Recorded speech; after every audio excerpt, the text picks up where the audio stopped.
I think there's a potential there to be looking at the crossover with children's MASH. I would say this would lie as an ex-director of children's services, but actually what we do know in children's safeguarding, a bit out with the focus of the conference today, but what we do know is that some adults at risk where there are children's safeguarding issues are, the parents are known to adult services in their own right.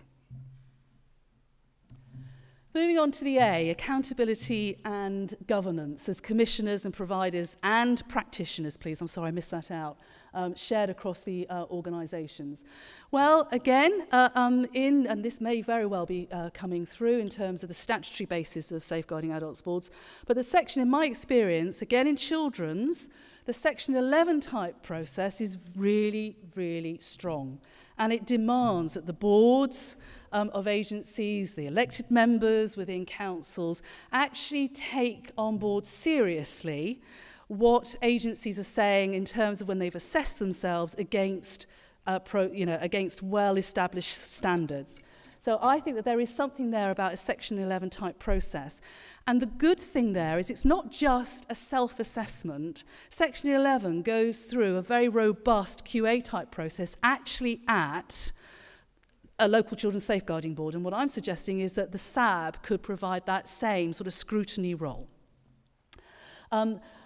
As also in accountability, we've got to, and this was very much again reflected by a number of speakers today, respond within the SAB, Surrey Safeguarding Adults Board, to the massive amount of organisational change.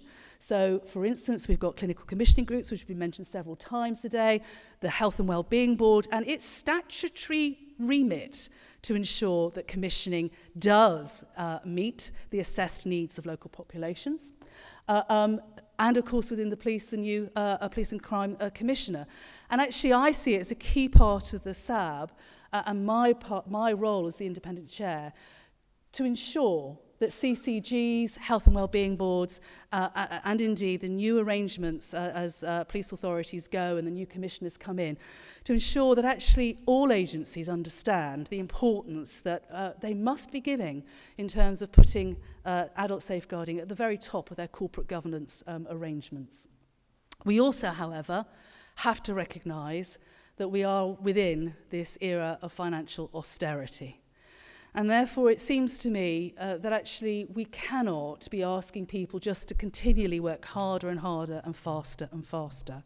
What we have to do is to make sure that our systems work, that they are evidence-based, proven to make the difference that is necessary.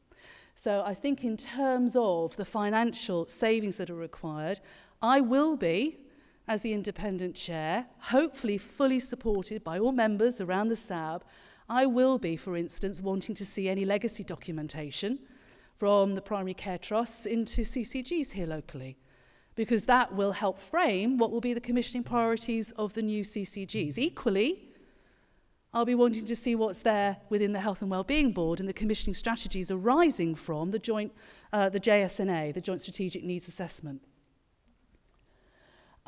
I think as well, I will need to, and I've had a really useful chat to Margaret today about just the imperative of the independent chair guarding fiercely their independence. And one of the things, again, that I'm going to be suggesting to the SAB here is that I think that there could well be routine, I've put biannual up there, but reports by myself to the Surrey Health and Wellbeing Board, because we've got that line of accountability going in there. But actually, I don't think it's about Sarah or the police representative or health. I think certainly they should be called to account at that board. But actually, I think there needs to be an independent perspective on what is happening around partnership working. If something's a strength, what's the evidence base? So you can say it's a strength. If it needs to be improved, again, what's the evidence base and the rationale for that? CQC, one of the things that they said very loudly in response to Winterbourne was that they recognised that they needed to engage very proactively with safeguarding adults boards. And most certainly I think that we within the SSAB here will be needing to get routine reports not just on the, sorry, I was about to say crass, and I don't mean that, but not just on the, here's the star rating, X% of services of this type are graded at, Y or better, but actually really getting from within CQC what their activity is revealing here in Surrey, what key themes there are emerging for both commissioning, practice and performance.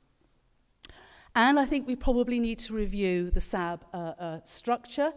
And at the minute, again, please, a little knowledge is always a dangerous thing, so I may have got this wrong, but I'll be particularly wanting to assure myself that those we serve and their families, we serve them, users and carers, actually have a really strong impact on the way in which each and every board meeting takes place.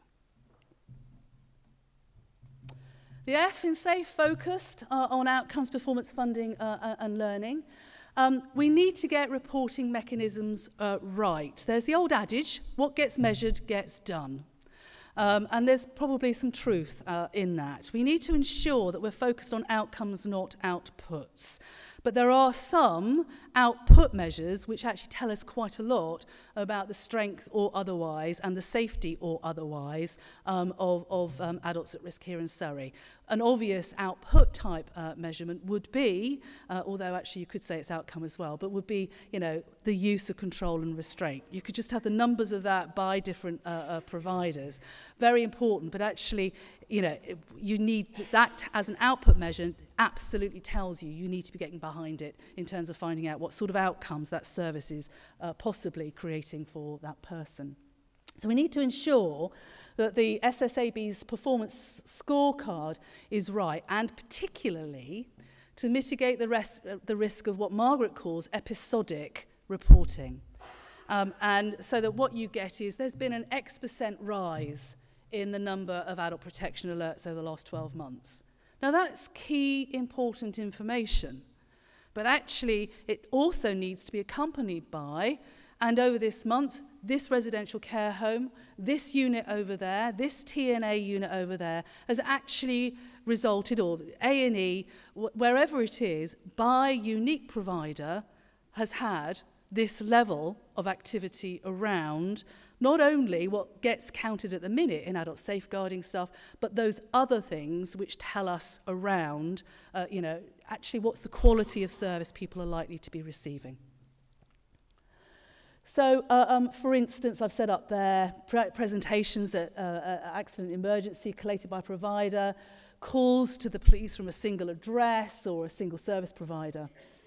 And also, and again, very much in Margaret's report, I think that we need to be looking at, can we capture things such as health and safety executive referrals, because at the minute, certainly in Winterbourne, it completely bypassed any adult safeguarding, use of control and restraint, absconding, people running away, they do run away for good reason, and also, of course, the nature of complaints which are going on.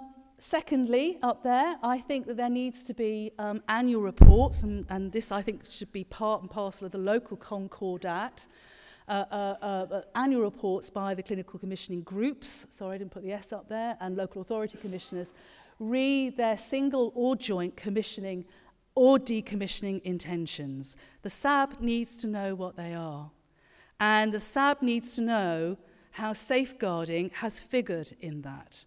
And the SAB needs to know how improvements or continuing assurance around the safety of those users will be assured through those commissioning arrangements and or decommissioning arrangements. It is not just simple contractual compliance. It is about the standards which are woven into the commissioning intent or the decommissioning intent in the first place.